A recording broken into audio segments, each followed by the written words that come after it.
evening, everybody. I'm Ed Fchak, WX2R. I'm the Public Information Officer for the Fairlawn Amateur Radio Club, and we want to welcome you tonight in our 84th consecutive monthly edition of our FLARC Speaker Series, which originally started as a speaker series and has now become sort of a branded coffee talk on a monthly basis via Zoom.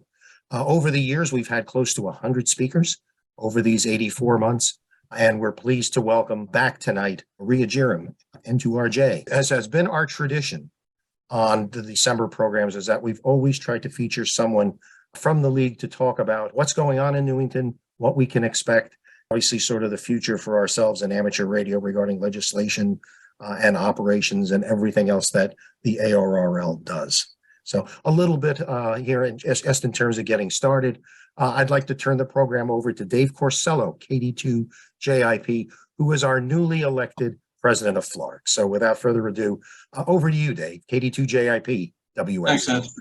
Thank you. Good evening, everybody, and welcome to this, our last coffee talk for 2022.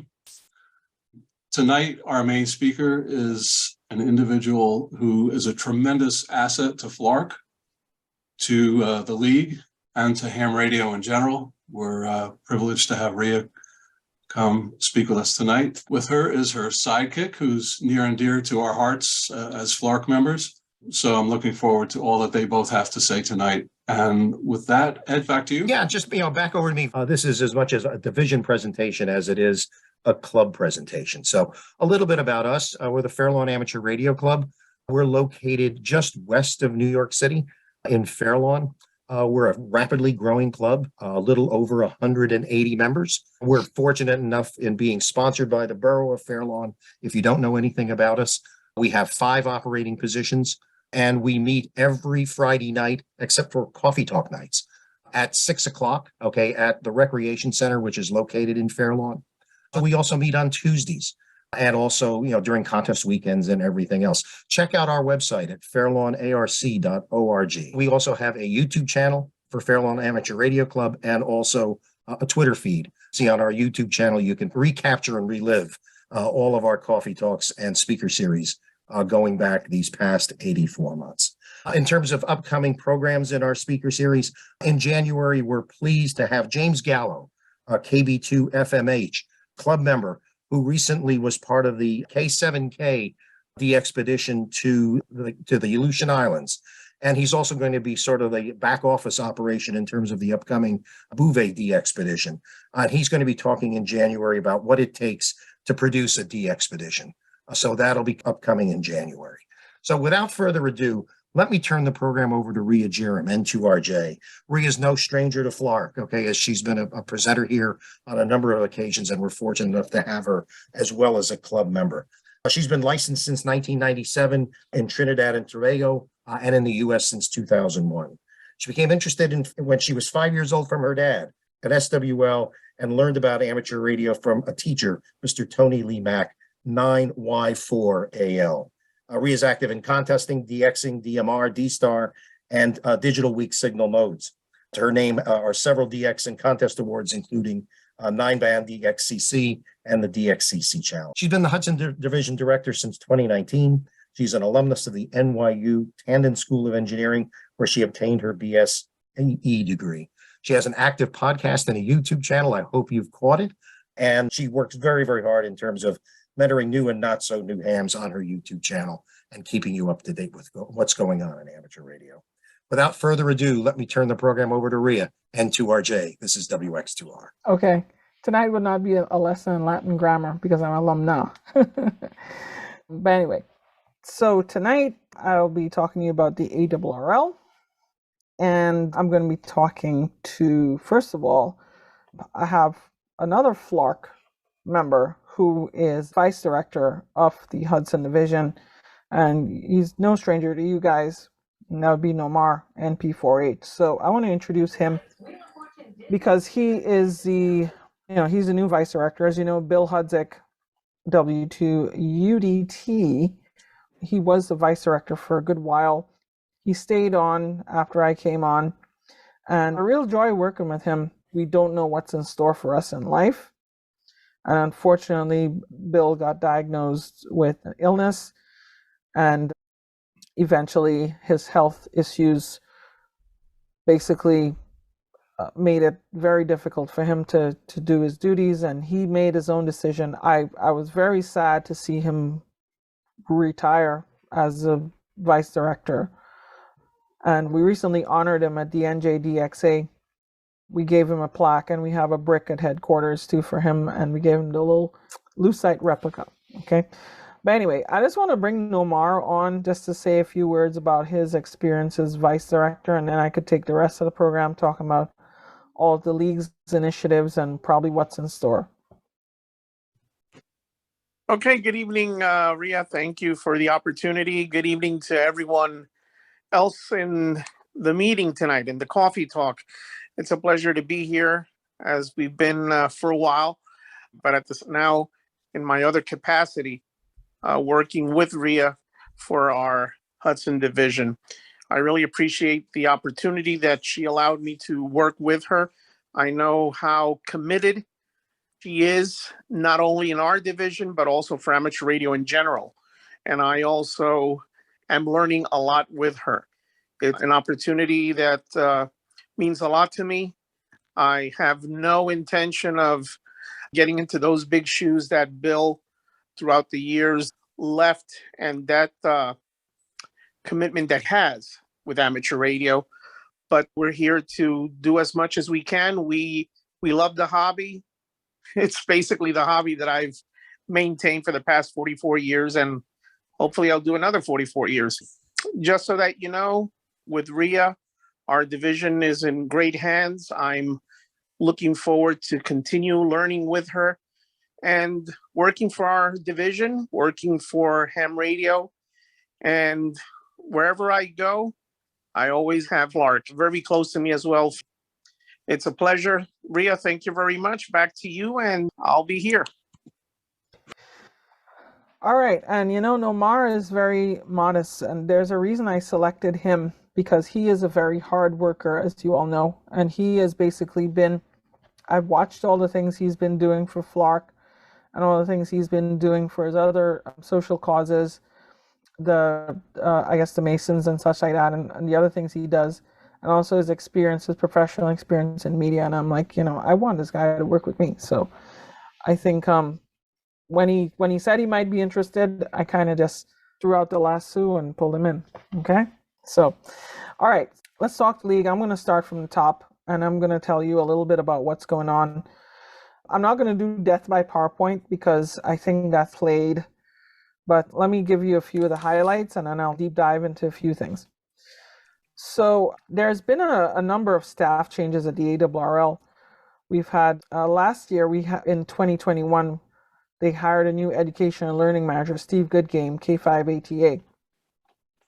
And he has been one of several new key hires at the league and headquarters. And he has been revamping the learning programs. So you'll notice that now there is the Learning Center at learn.ARRL.org. And there you can take courses, you can learn new things. There's a new technician question pool, and we have a video course from Dave Kassler, KE0OG. Those of you in YouTube will know him. He is one of the very knowledgeable YouTubers that the ARRL has been working with. So there have been like a good few people have actually left the league as well too. There have been a lot of little changes. And something else I want to point out is that COVID has changed a lot of things in terms of the way we do business and such like that. League headquarters had the opportunity to open back up in 2021, and then things in Connecticut are kind of teetering on, well, probably not a full-blown lockdown again, but things are kind of, the cases are going up, and they're watching it cautiously. But we want to keep headquarters open. We want to keep it where members can go and operate and have a good time. Basically, I know FLARC recently visited, and Nomar went with FLARC and recently visited W1AW and operated and such like that. So we have it open. We have it for you. you might be asked to take precautions. So, probably good idea to probably get tested and have a negative test. Or if you have symptoms, don't go up. But this is just to protect the employees. If you're healthy and you're negative test, by all means, you can go up. The interior of W1HQ, so at headquarters, we have two stations. We have W1AW and we have W1HQ. And W1HQ is the lesser known of the stations. W1HQ is basically, it was the employee station. I say was because it's become so much more than that. Sometime last year, this station was basically an old classic, I dare say rundown ham shack. It was just a desk with a couple of old radios, and some employees would go there on their lunch break and then operate. But that was transformed into a new space that is designed to produce content and live streams and such like that. Some good people, some from the Hudson division, who are involved in that. One of them is Dave WO2X, and I want to show you guys a few photos. All right.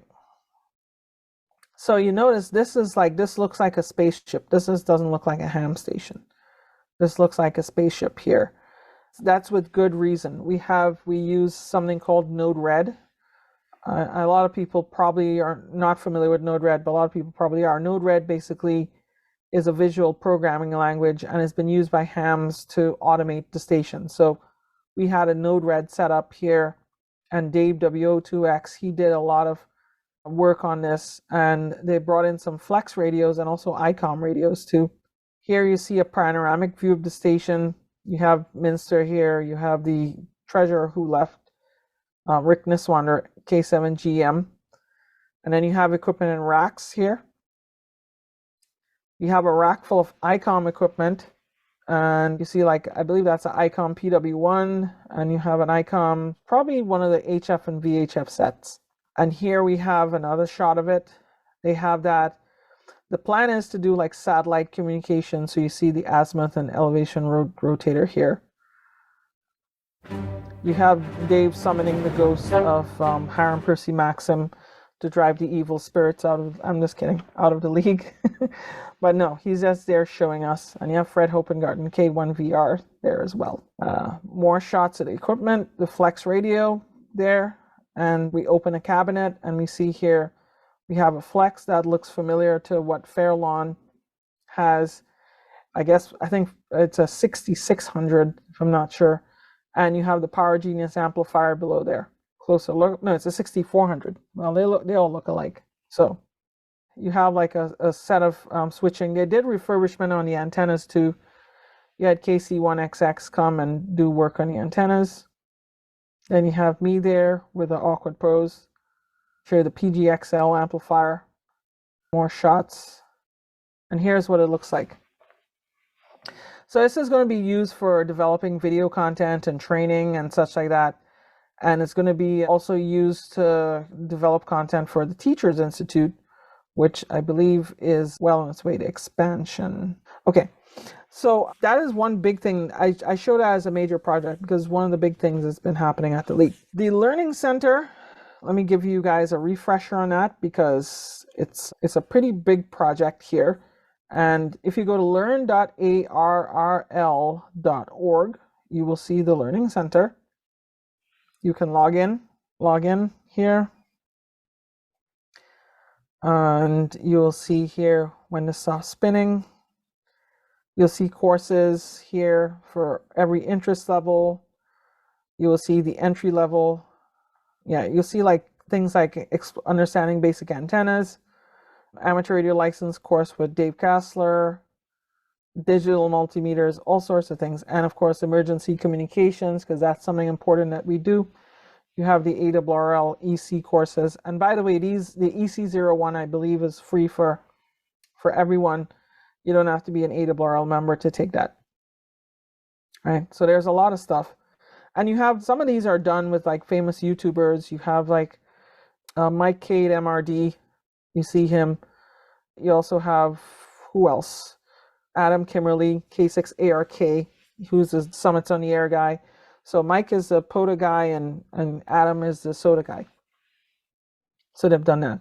They've that is a major initiative that we have, and it's going to continue to grow. We had 2 major conventions last year, and we had nationally, of course, we had Orlando Hamcation, and we also had Dayton Hamvention, and Orlando Hamcation was the ARRL National Convention, and sorry, that was this year. And then we have, that was the ARRL National Convention. It was pretty nice. It was nice to go down there, and of course I'm going to go there next year. I don't know exactly how I'll be going down there, but who knows. But yeah, it was pretty good to walk around and see everything. After reviewing the success of it, or how it played out, we decided that we would not hold it as a joint convention anymore, because it seemed to be more New England centric. So the good news is I'm talking with the directors for supporting conventions, and we're working on providing some support for conventions. So we could possibly have something closer to us here in the Hudson division. We just have to find a venue that's cost effective, and we'll see how to support that. Okay, let's see here. The handbook, if you've not seen the handbook, and the handbook is now this 100th edition, and I ordered a copy for myself, and it's pretty nice. You'll see a lot of different things. I got the hardcover edition.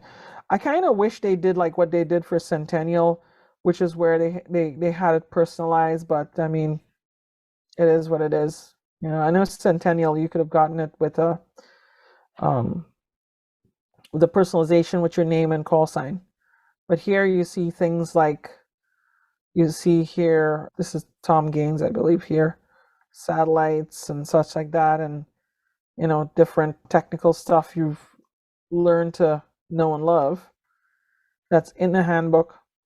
So yeah, it's one of our major products that we have, and I have a lot of editions. I even buy like the old editions, and inside there's like a whole section with a review. I think they have thumbnails of all the old editions as well too. Okay, let's talk about, I want to pull up my notes here. A few things that have been going on in terms of technology at headquarters. We've had a notice to the public that said that ARRL is getting a new look. And many people thought that, yeah, we're getting a new website, but we didn't actually get a new website. What we got was a new back-end system. And the back-end system was Personify. Now, this was actually in the works for a few years. The problem is it just wasn't being pushed forward. And eventually, through Cook or Crook, Mincer and the league kind of pushed it forward. And we have a new back-end system, because the old one we had was pretty old and basically off support for a while. And any of you in software know that that's a very dangerous place to be. I've dealt with obsoleted software. Even with extended service contracts, I was very nervous, because if anything broke, there's a chance that we wouldn't be able to fix it. We did get the Personify set up, and you have a new look for the login and the store and everything else.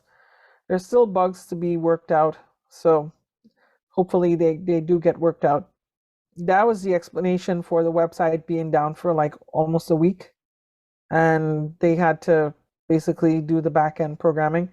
Unfortunately, I don't have too much insight as to why it was down for a week. Unfortunately, that's one of the things I have to struggle with.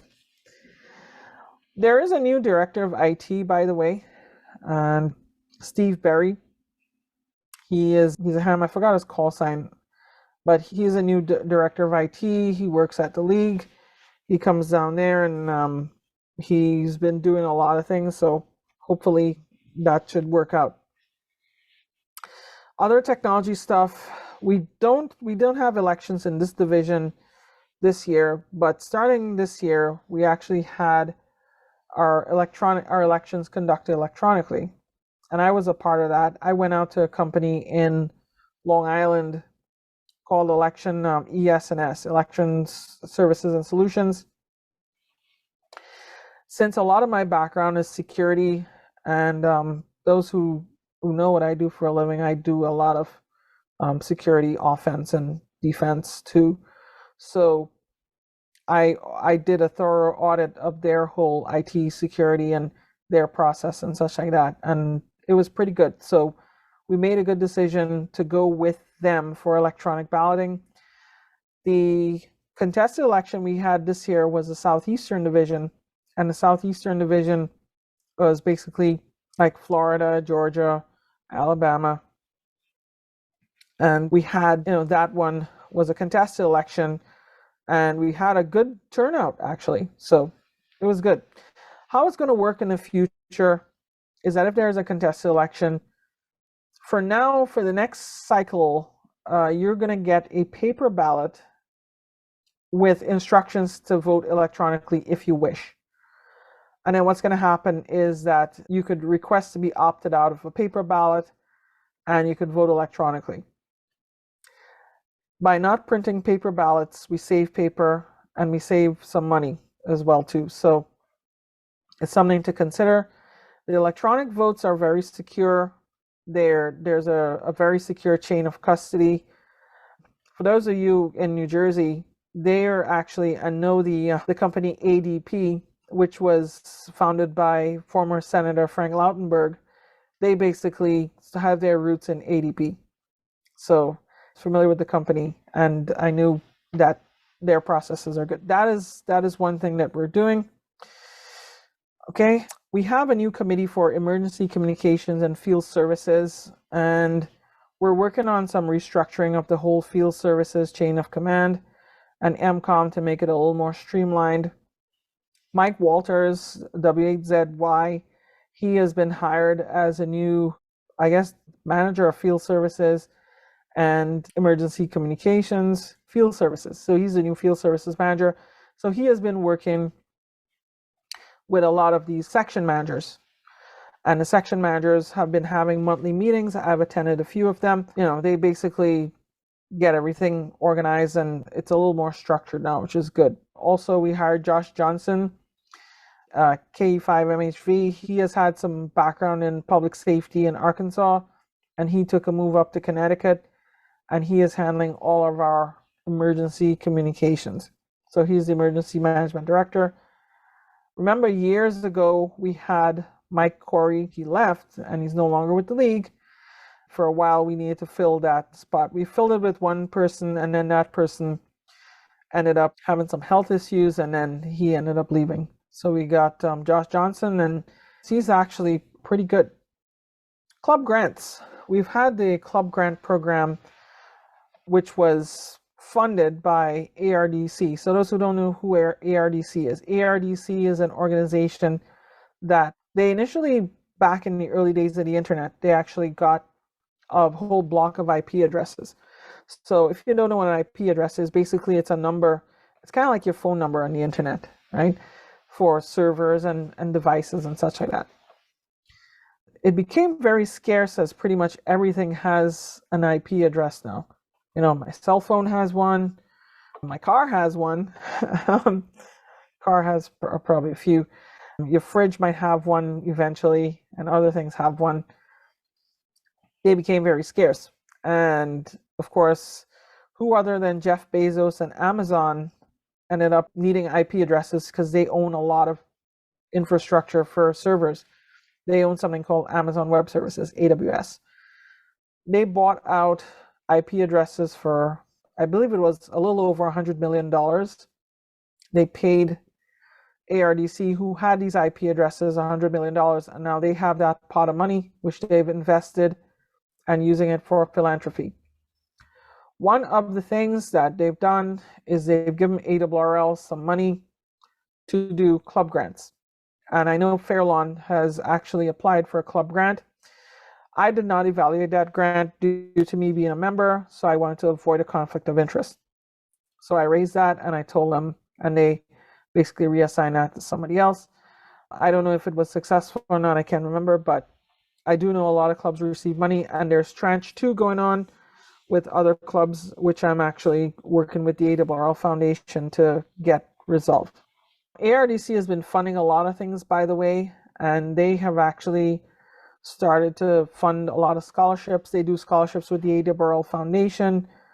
Our scholarships are going up to $25,000 now, which is good because let's face it, $500 doesn't go far. Even if you apply it to something like trade school, and I've seen like trade schools ain't cheap either, right? They're not as expensive as college, but you know, a little bit of money doesn't go far.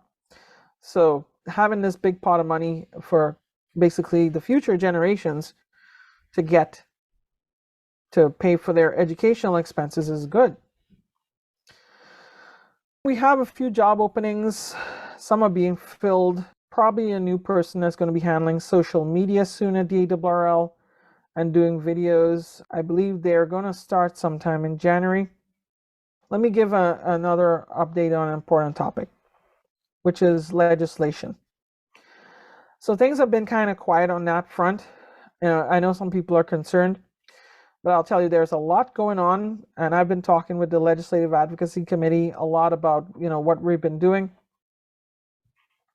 Since the smoke has cleared from the last election, which kind of really interesting because I think a lot of things besides the House remain mostly the same. I mean, the House now has switched control to the Republicans. That really doesn't affect us too much because ham radio is bipartisan anyway. I don't think that ham radio and emergency communications should really be a partisan issue at all. I don't care if Republicans or Democrats help us out. Either one, it doesn't matter. But in reality, on the back end, it kind of does affect our lobbying strategy. So we've been kind of working with the lobbyist firm to see who we could reach out to and get a bill on the floor. Some of the details I can't really tell you. All I could tell you is that there has been some switching up of things to basically deal with the different dynamic in Congress right now. But there have been several meetings held in Washington.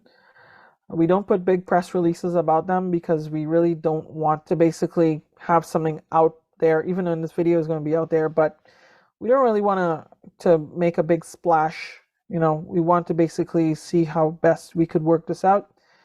And this includes the antenna legislation. It also includes the changes that have been pending at the FCC. So the FCC has basically just put that on the back burner, and the FCC has basically just not done anything on amateur radio. We're going to actually work with Congress now to try to get that done through Congress. So we've had one congressman made an inquiry at the FCC, and the new FCC chairwoman, Rosenworcel, she's basically said, yes, we're going to look at the amateur radio issues, and then basically silence, apart from when they want to take our spectrum. So we've decided that's not satisfactory, and we're going to work with Congress.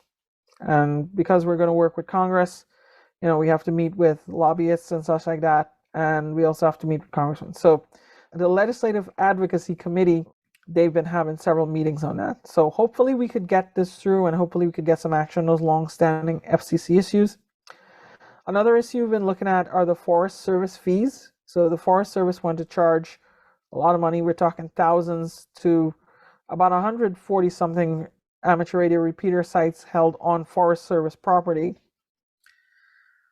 And we don't want that, obviously, because that means that some of these clubs can't afford to put up their repeater anymore.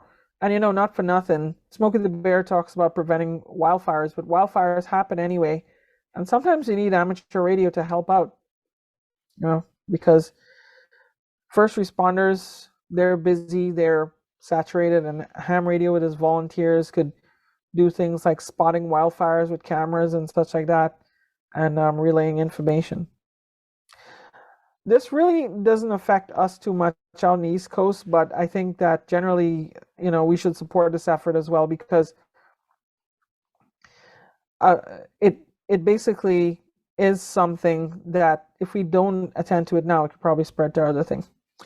Speaking of the FCC, the $35 fee, which is now the rule, the law, the FCC announced a fee increase across the board of fees for various licenses and such like that. Amateur radio's fees were not increased. So our fees remain the same at $35. And we do have a program for youth to refund that fee. I was just at a school giving a talk with a few students, I think 4 or 5, one to get licensed. So their teacher is getting them materials to get licensed, and the teacher is basically mentoring them. She's going to be doing that, and they're going to get refunded the fee. So, all right. So if you've read, I don't know when you're going to get your January QST. I get it early because we get it early to basically be prepared for any member questions. Volunteers on the Air 2023. So in the January 2023 issue of QST, the ARRL is going to be celebrating a year-long operating event, and they're going to honor all ARRL volunteers. It's going to be just like Centennial, and those of you who are around for Centennial know that we had W1AW stroke local area, and W1AW stroke local area, we're going to have that again.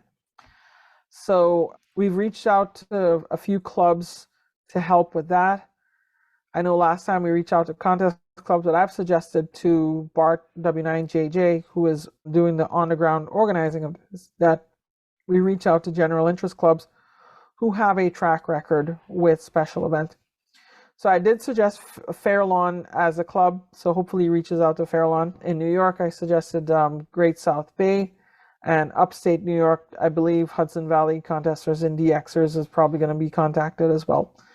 So there's going to be quite a number of these clubs that's going to be participating in the Volunteers on the Air event. It's a tremendous opportunity if you've never had a pileup, because holy smokes, when I was doing this in 2014, I literally ran it like a DXpedition. I got on the air, called CQ, and then I heard the whole crowd just come like a tsunami. Well, I ended up doing a split range up 5 to 10. That didn't work out so well because it obliterated some of the nets, and so I didn't do that again. Yeah, if you like operating, consider signing up. There's going to be signups for people to do this, and I believe they're not going to do QSL cards, but they're going to do Logbook of the World, and you might be eligible for some awards and such like that. Now, there is a points table. So, depending on what sort of volunteer you are, well, President Emeritus and past President Joel Harrison and Jim Haney and whoever else is still alive who wants to work this event, 275 points. Honorary VP, we have a few of those. Vice Presidents, 250. Then we get down to the directors, 225. So if you work me with my own call sign, by the way, okay, you get 225 points for this. If you work Nomar, you'll get 200. The section manager, 175, and then so on. And then it goes down to basically 30 points. And let's see here. 1 point for an ARRL member. QSL bureau sorters like the NJDXA will get 3 points. The V's get 5. And the W1AW stroke X work 5 points. Don't worry, I will be on the air and I will be making contacts. I'll probably be doing a lot of CW and FT8. I pick up the microphone and make some phone contacts too. So you'll have a good opportunity for that. We're definitely doing this. This is going to be a great event, and I hope you support it. There's going to be a schedule of state events. You're going to see here, you have January, you have Nebraska, Utah, Kansas, Delaware, Oklahoma, New York, and Texas. February, you have all these states. Where does New Jersey come down? New Jersey's in April. So you'll have New Jersey in April, W1AW stroke 2 in April, and we will not have any activations during Dayton Hamvention. We're not going to have it during the ARRL DX phone contest. We're not going to have it during some other major contests. We're not going to have it on field day. Just kind of a shame, but I guess they want to keep it fair. But you guys are going to be on for field day anyway. Yeah. Thanksgiving and none on Christmas. So consider supporting this event and doing it. Okay. There will be a leaderboard. There'll be certificates and such like that. All right. Let me see if there's anything else here, and then I can open it up for questions. You see, this was a lot more fun than death by PowerPoint. There is going to be a new strategy. There's going to be a proposal for a 5-year strategy. So there's going to be a committee set up of people to do that. Logbook of the World, they've decided that they're not going to do too much changes with that. So I guess it's just going to remain as is. The hardware might get upgraded, but nothing else. And I think that's pretty much all I have. I'm sure, if you have questions about anything at all, you can ask them here. But of course, I'm always open for questions on my various method of contact. And with that, back to Net. So thank you, Rhea. This is, I think, a tremendous overview of what's going on and what to look ahead for, particularly in terms of looking at volunteerism, which I know is going to be a big issue going forward. So what questions do we have out there? It's W2JC. Go ahead, Jim. Mhm. Yeah, on the volunteer thing. I didn't see it in the chart, but did they give a little extra points for charter life members? Woohoo. Yes, 100 points. All right. Whoa. There's not too many left, I guess. I don't know. And you know what? That's the same amount as headquarters station. How about that? Yeah. Yep. Max. But what's interesting is Maxim Society is only 50 points. Special event call signs with the 1x1s, Right. which totally meaningless, can be something completely different the next week. You never know what it's supposed to represent or anything. A lot of countries around the world now are using very specific, unique types of call signs. My question is, since there's only 5 organizations that are handling the 1x1s, wouldn't it be a nice idea to push the idea of having them also handle multi-letter, unique special event calls? Right. So to be clear, I would love that idea. Okay. I would really love for us to have like W225 independence or something like that, right? Wait, we're going to be 250, right? Yeah. Yeah. Yeah. The last time they did that was for W100 AW. And that took an act of Congress. So you know where I'm going with that. Yeah, well, it's a shame that so many countries around the world are doing it and we're not. I mean, I've asked if we could do that, and then I was basically told, well, we don't want to burn our congressional juice for that. We want to take care of the other pressing things. I'm like, oh, okay. Well, the bottom line is the government wouldn't have to do anything. Right. It would be handled in the database of those 5 organizations. I can ask for that, we'll see what they say. The other complication with that is some other radio services, some radio services have other call signs, like for example, GMRS. So my GMRS call sign is WRNY 816. But that's not an amateur format. Right. But what I'm saying is if you're doing special events, you're going to have things that are off the, Oh, yeah. Well, all the other countries keep them in their ham format. Right. 2 letters and whatever, and some letters afterwards. Yeah. Okay. All right. So I put that on my to-do list. Thank you. Other questions? This is Andy, WA2CDL. Go ahead, Andy. Yes, sir. Hi, Rhea. I have to leave now, and it's very good. Rhea, you're doing a great job. Appreciate what the ARRL is doing. I'm getting up to speed. I'm not a member now, but I have been a member of ARRL for many years, going back to the early 70s and on and off. So I'm not getting QST right now, but I'm going to rejoin.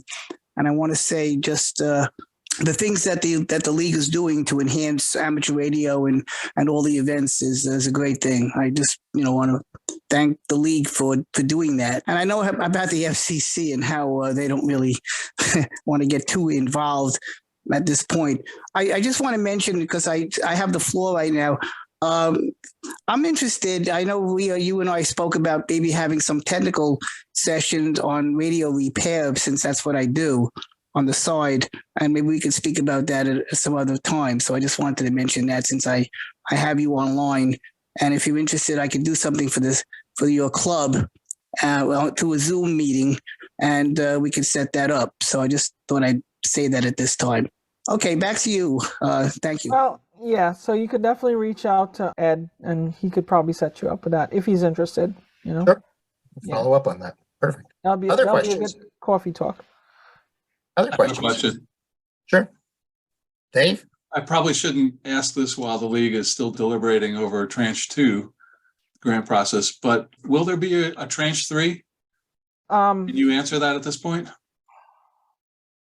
The answer is we don't know, because ARDC basically they're kind of weighing what happens after tranche 2, and then, you know, they're going to see how they go from there. So we don't know.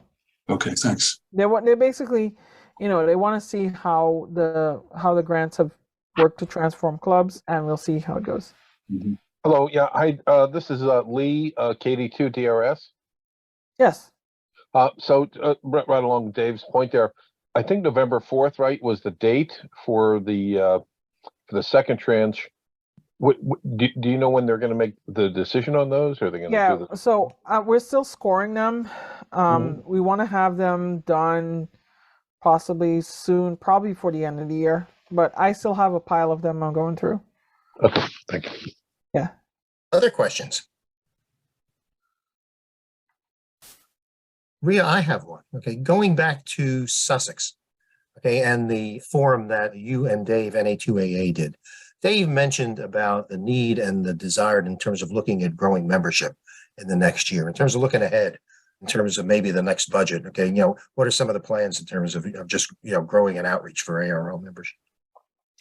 So one of the things we want to do, definitely, we want to leverage our volunteers to be like, you know, evangelists, to go out and seek people to join the ARRL, as we've always been doing. But, you know, we want to step that up a little bit. So the idea is we want everybody to step it up a little bit. If you're doing something, maybe try to go a wrong hire and recruit somebody else into the league. In terms of like membership benefits, my view of what we should be doing, and you know, that will increase membership, is we got to create value. I'll be honest, you know, if I go and I tell somebody join the ARRL, they're going to ask me, what do I get for it, right? I can't just tell them you get QST, because some people say I'm paying $49 for a magazine. So, you know, some of the things we're working on, we definitely want to push harder with Congress to get the legislation and the FCC changes through, and equally as important, defending our spectrum from threats. And we just want to provide value. You know, the Learning Center is a big part of that. You have other little benefits that we have. And that is definitely what we need to do to increase our membership. I don't think it's really much more complicated than that. Good, thank you. Other questions? Nothing heard. Wow. You know, if you're too shy to ask a question here, you can always ask at n2rj at ARRL.org. You can ask Nomar. He's also np4h at ARRL.org. Either one of us could get an answer for you. Rhea, I guess if there are no further questions, I guess I get the last. No, I'm going to give Dave, KD2JIP, the last word tonight. So, but you know, on behalf of the club, our thanks again for taking the time. And I know you just sort of in from the from the West Coast, so thanks again for making it a little bit longer day today in terms of talking to us today. Well, you know, I always enjoy talking with the members, and you know, I'll always be an advocate for amateur radio and what's right, most importantly. So, you know, I'll always be around. So thank you guys for supporting me and being with me through this whole journey. So, Dave, let me turn it over to you for the last word. Okay, Rhea, again, thank you so much for coming tonight. It's always good to hear what you have to say. I want to thank you for your involvement in FLARC. You've been a great supporter of our efforts. And it's good to have you in the league working for us. We appreciate what you do very much. And Nomar, I am very grateful for how you served as president here. You've been a tremendous leader here. Huge congratulations on your new position. Well, it's not a new position, but you've been vice director for a while now. But best of everything to you in this position. We look forward to good things for you. Ed, Thank you for another great. Yeah, Rhea may get the last word here. Rhea, back to you just very, very quickly. Okay. Yeah, Straight before I in. forget, those of you who have been interested in Ham Radio University, which is a very excellent educational conference, they are once again on for January 7th. I think I'll be there. I might just be broadcasting from Vegas because I'm going to a Consumer Electronics Show. With that, okay, just Dave, thanks again. Don't forget, next month's Coffee Talk is James Gallo, KB2 FMH, and who was physical part of the K7K, the expedition to the Aleutians, and will be working as part of the background for the Bouvet team in mid-January. And the program, I think, is January 13th, which is a week ahead of the start of the Bouvet expedition. So I think a really good program, and obviously rather timely in terms of what's happening with probably the biggest expedition, at least in this solar cycle. Best to say it that way. Thanks to everyone here from along the line tonight. Merry Christmas, Happy New Year, Happy Hanukkah. Okay, happy holidays to everybody. And thanks for your support for basically 84 plus speakers in the Fairlawn Amateur Radio Club Coffee Talk series. So Dave, let me turn it over to you to say goodnight. Good night, everybody. Thank you for attending, and we'll see you soon. Definitely see you at the next Coffee Talk, hopefully. Thanks, and have a good night. 73s, everybody. 73.